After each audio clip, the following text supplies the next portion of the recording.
starting in 3, 2, 1. Alright guys, what is going on? This is Anubis and Bash coming back with a very special video that Brad commissioned us to do. Since we are the best power ranking pair, we get to bring the awards to you guys. And I made some beautiful graphics for this because like the previous seasons, I don't remember if there was a video, but I saw a slide and I didn't really like it, so I made some beautiful ones. Anyway, this is what we have, and we'll go straight into the first mon with Bash. Oh yes, we got big boy Sea King over here. Oh my God, claiming those 4 kills in week 13 with the swift swim sweep. Oh my God, best tier D mon featured by Shadow. This so Sea King was surprisingly annoying. I do remember earlier this season Brett saying that he had trouble dealing with Sea King, which is very unordinary, to say the least. But yeah, Sea King was a fantastic mon for Shadow this season. It was very unusual because I've never seen Sea King draft in Draft League before, and Shadow actually convinced me that this thing's actually kind of decent, like in Draft League, especially and pretty good for a tier D mon, based off of how the season went. So. Yep. And for our next award, we have our best tier C mon being claimed by Zombie and Matt, who took over for Zombie near the end of the season. But Gardevoir was very surprisingly a really big offensive presence this season, picking up 18 kills and only 3 deaths out of those 18 kills. That's actually insane. Yeah. It just goes to show that like these lower tier mons can't be slept on whatsoever. Oh yes, this beauty over here is just sweeping away this competition, man. I don't know what's going on here. I mean, maybe he's giving like some love kisses out there. Like I don't know. Like he's got to be putting people to sleep with this sing kind of thing, you know? It's just so. Moving on to the best offensive mon, we have your boy representing over here, Mega Glade. Oh yes, Lord Bash himself over here. Oh yes, the league kill leader with 21 kills and 8 deaths. This thing is absolutely a monster. Honestly, in the beginning of the season, I wasn't using it too well, but this thing just pulled out mid-season to end the late game season. This thing just claimed lives. It was so, with the amount of coverage this thing gets, it's absolutely difficult and insane to switch into, as well as the fact that it can set up with Swords Dance and bulk up, and the utility it gets and disable Encore and stuff like that. And I'm so happy I used it this season. I'm so proud of Lord Bash over here, pulling out these dubs here with those kills. So proud of yourself, aren't you? Oh, well, my Mega Glade is named after Lord Bash. Oh, you know? Is he? Yeah. So that is the Lord Bash.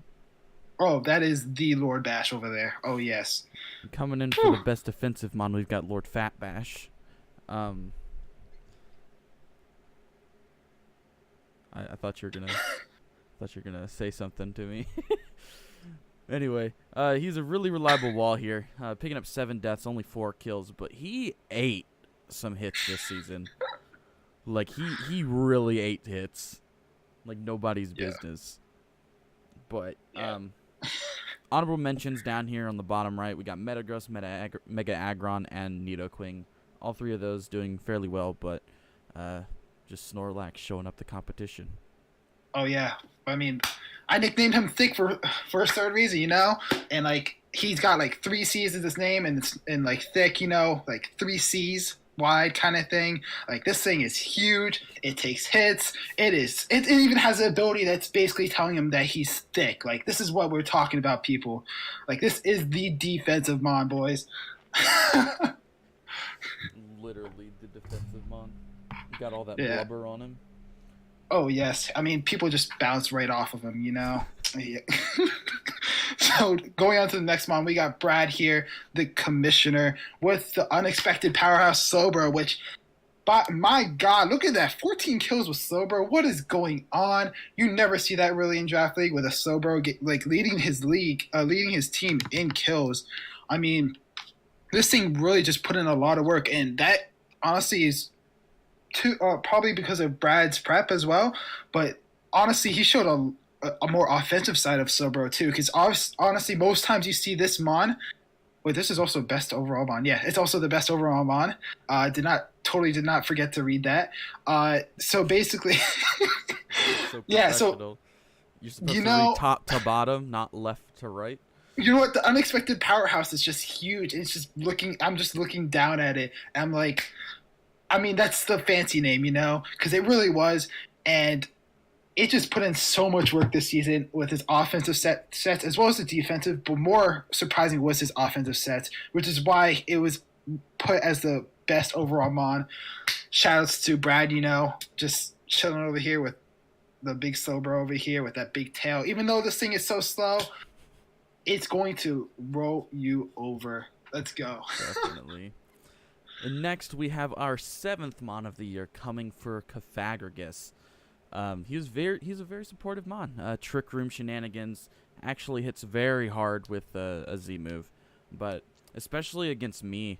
I don't remember exactly what it was. Wait, yeah, didn't he use Trick Room against me? I don't know, but Trick Room is very nice, and it was very helpful for the weeks that it did come. 7th Mon of the year. That means it came to 6 games or less. Yeah, 6 games or less. Came to exactly 6. But anyway, very supportive Mon, and it really deserves to be on here. Audible mentions to Sea King and Piloswine as well. Yeah, of course.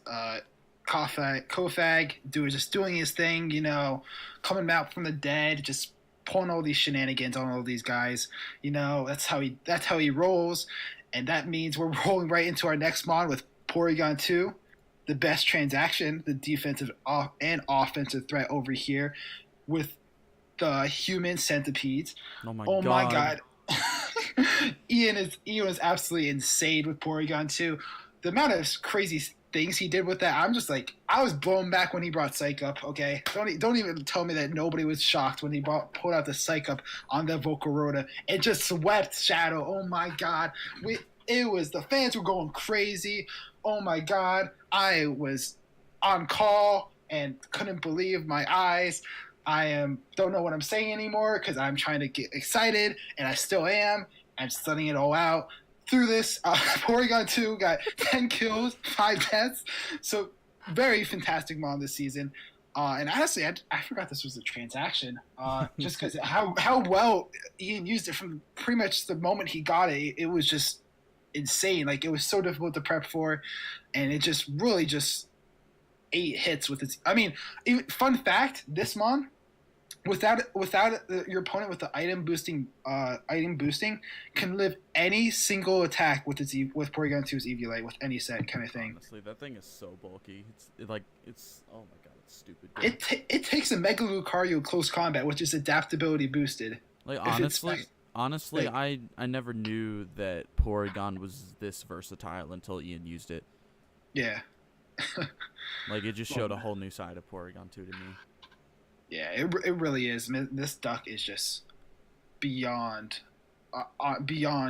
like imagination, man. It's like, oh my god, it just came from the dream world kind of thing. Came in, slapped a couple people around. You know, it's what it's doing. Anyway, for our next award, we've got the one that we've all been waiting for, the Gimmick of the Year.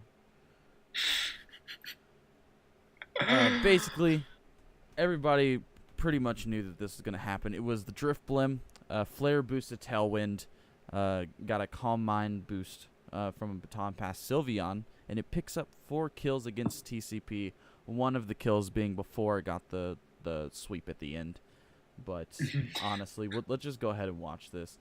This is Sylveon just it's sitting in front of this Arcanine. This is where it starts to get up its Calm Minds. There's one. Let me make this go a little faster. It gets up a second one. Wow. Yeah. And then it kills Heracross. And then it finally Baton passes into Drifblim right here. And then Drifblim just goes all in. Like Tailwind, and then just bam, it just happens. And TCP didn't expect it. Okay. Yeah. Anyway. Yeah, TCP got blown back by this. Oh my god. Honestly, that Driflin like sweep was freaking amazing. It really deserves to be here up at the top. Yeah, it really does. Boy. So then moving on to your most improved coach, we got the man, the myth, the Brett. The Brett. Let's go. The Brett. Wow, not even a legend. I see how it is. Are you kidding me? Brett is above a legend. There's the man. Oh no. Okay, we're gonna go. We got those tier orders here. We got the GOAT. We got the legend. Then we got the God, and then we got all the way up above. We got Brett over here, who just he just put in so much work this season, even without any pretty much one remover. He still went ham this season. Oh my God, that was some of those sets. Darmanitan was terrifying for anybody to face. Oh, and Mega Aggron was just an absolute tank. Yeah, honestly, Brett really improved from last season. Although I was not here last season, I will say that. Brett really improved, probably because we've been. I've been helping him out a little bit in bed, kind of thing. Oh God. We didn't need to talk about that in public, Pat. Oh, I'm sorry. You know what? We just gotta reveal our love, dude. Ian. I'm sorry, dude. It's just Brett's with me, dude. He's not with you. I'm sorry. It's just the way it has to be. It's not fair for you to have to deal with Brett. Brett obviously likes me over you, it's just the way how it is. I'm so sorry, Ian, Anyway, on to our most creative coach. We have ulterior motives. Ian here, our lovely commissioner. He had two really nice sets that were both nominees for our gimmick of the year. We got Gyroball Aromatisse to kill. It was Rabombi, right? Rabombi. Yeah. I think it was it was Rabombi against Dave. But that was a really nice breed to kill the Rabombi. And then we have the Psych Up Porygon 2, as Bash mentioned earlier, stealing the Quiver Dance from Rabombi and just sweeping Shadow. It was amazing. Yeah, it really was, honestly. It's funny how both of these were against a Rabombi, too. No, wasn't Porygon 2 against Volcarona? No, it was against Rabombi. No. I'm positive it was against Volcarona. You would be wrong. It's against Rabombi. Wait. Okay, hold up. I'm going to pull this up right now. I'm going to make sure this is... Okay. Okay, we're going there. We're getting there. Oh. Oopsie. It's that moment he knew that he fucked up. Oh, no. Yeah. Wait, did he do that in playoffs too, or no? I feel like he did in playoffs too, but it went the other way. Shadow beat him in playoff and yeah. Okay. Yeah, no. Okay, so I got my things wrong, and that is totally.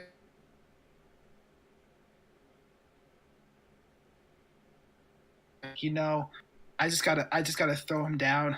Gotta make up some little like. Okay, let's move on from this before it gets too awkward. Okay. Yeah. We got hardest team to prep against, which was Zombie / Matt. And yeah, he was very difficult to prep for.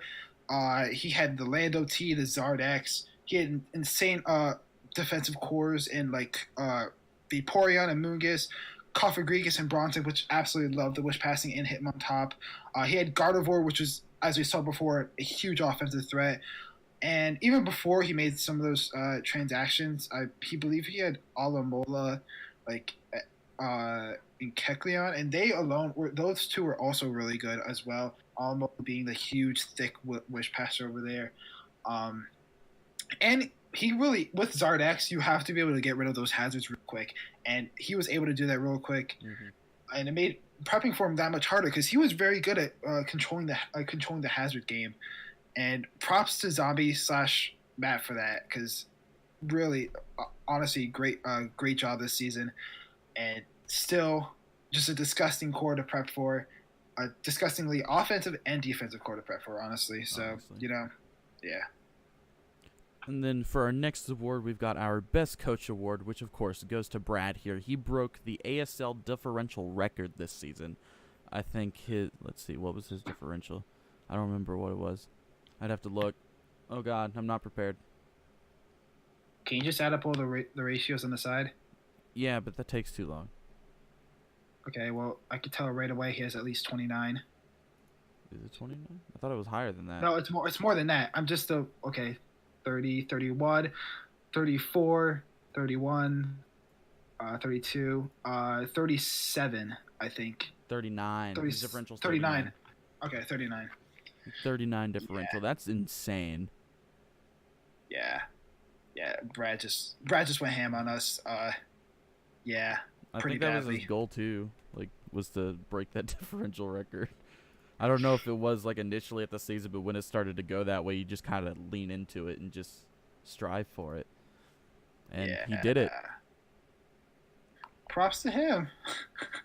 Yeah, and at our expense, honestly. But you know what? Props to him because he really prepped well and played this season, which was why he's the best coach.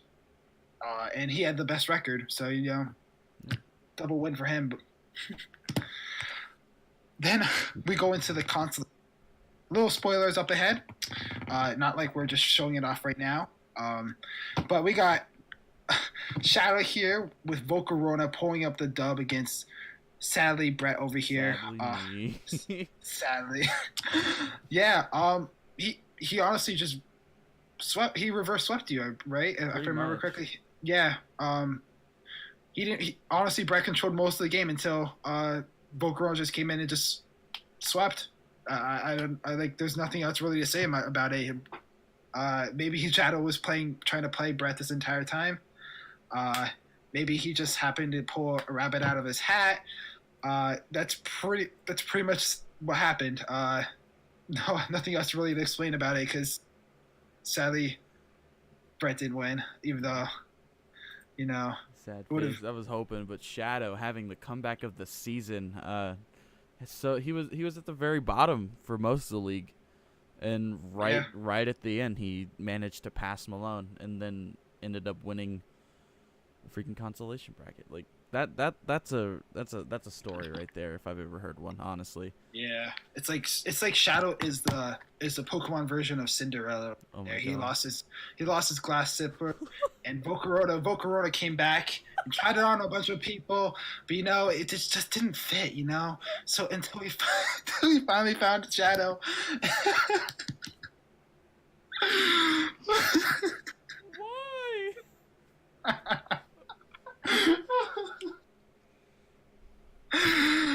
Yeah.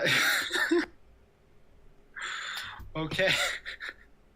Do you want to take it away, Brett? Before it gets a little Finally, for our very last award, the crowning of our Season 7 champion, it's Cody. All we do is win, no matter what. Oh, yeah. Cody went on an absolute win streak this season. Yeah. He just wrecked, honestly. Honestly, I think, he only, let's see, let me look at his statistics really quick. I think it was a 10-game win streak, including playoffs.